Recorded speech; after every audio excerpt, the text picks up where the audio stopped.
নমস্কাৰ 24 লাইভ চাই থকাৰ বাবে ধন্যবাদ আৰু এই মুহূৰ্তত লৈ আহিছো আপোনাৰ বাবে এটা অতিকৈ গুৰুত্বপূৰ্ণ খবৰ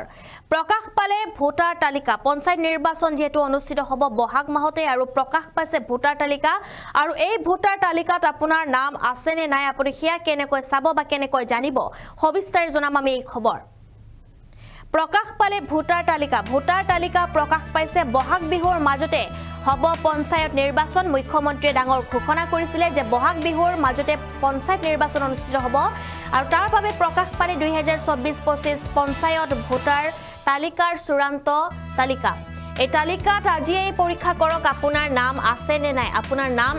নাই আপুনি তালিকাত আজি এই পৰীক্ষা কৰক ভোটাৰ তালিকাত আপোনাৰ নাম পৰীক্ষাৰ বাবে মুকলি কৰা হৈছে ৱেবছাইট দিয়া হৈছে মুকলি কৰা হৈছে এটা বিশেষ ৱেবছাইট আৰু এই ৱেবছাইটত আপুনি ক্লিক কৰিব লাগিব এই ৱেবছাইটটো আমি এই মুহূৰ্তত স্ক্ৰিনত দেখুৱাই দিছো এই ৱেবছাইটত আপুনি ক্লিক কৰিব লাগিব পাঁচটা প্ৰক্ৰিয়াৰে কৰিব পাৰিব পিডিএফ ডাউনলোড কৰিব পাৰিব পাঁচটা প্ৰক্ৰিয়াৰে আৰু প্ৰথমে বাছনি কৰক জিলাৰ নাম আপুনি প্ৰথমতে জিলাৰ নাম বাছনি কৰিব লাগিব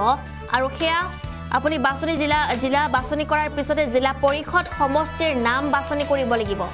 এটাকৈ সম্পূৰ্ণভাৱে আপুনি প্ৰচেষ্টা আৰম্ভ কৰিব লাগিব তাৰ পাছতে গাঁও পঞ্চায়তৰ নাম বাছনি কৰক গাঁও পঞ্চায়তৰ নাম আপুনি বাছনি কৰিব লাগিব ভোট গ্ৰহণ কেন্দ্ৰৰ নাম বাছনি আপুনি কৰিব লাগিব কত অনুষ্ঠিত হ'ব ভোট গ্ৰহণ কেন্দ্ৰ সেই কেন্দ্ৰৰ নাম দিব লাগিব ইয়াৰ পিছতে ডাউনলোড কৰিব পাৰিব আপুনি ডাউনলোড অপচনত ক্লিক কৰক আৰু সেই ডাউনলোড অপচনত ক্লিক কৰাৰ পিছতে এনেকৈ আপোনাৰ নামটো আহি যাব আমি দেখুৱাই আছো স্ক্ৰিনত কেনেকৈ আপোনাৰ নাম আহি যাব যেটো ভোটাৰ তালিকাৰ যেটো চূড়ান্ত ভোটাৰ তালিকা এতিয়া সকলোকে দিয়া হৈছে আৰু আজি আপুনি পৰীক্ষা কৰিব পাৰিব আপোনাৰ ভোটাৰ তালিকাত নাম আছে নে নাই আমি এই মুহূৰ্তত জনাই আছো এটা অত্যন্ত গুৰুত্বপূৰ্ণ খবৰ প্ৰকাশ পালে পঞ্চায়ত নিৰ্বাচনৰ ভোটাৰ তালিকাত আপোনাৰ নাম আছে নে নাই কেনেকৈ জানিব চাই লওক আপুনি পাঁচটা প্ৰক্ৰিয়া প্ৰকাশ পালে 2024-25 পঞ্চায়ত ভোটাৰ তালিকাৰ চূড়ান্ত তালিকা এই তালিকাত আজি পৰীক্ষা কৰক আপোনাৰ নাম ভোটাৰ তালিকাত আপোনাৰ নাম পৰীক্ষাৰ বাবে মুকলি হল এটা ৱেবছাইট আৰু ৱেবছাইটটো আমি ইতিমধ্যে জনাই দিছো https://ermssec.assam.gov.in ত আপুনি ক্লিক কৰক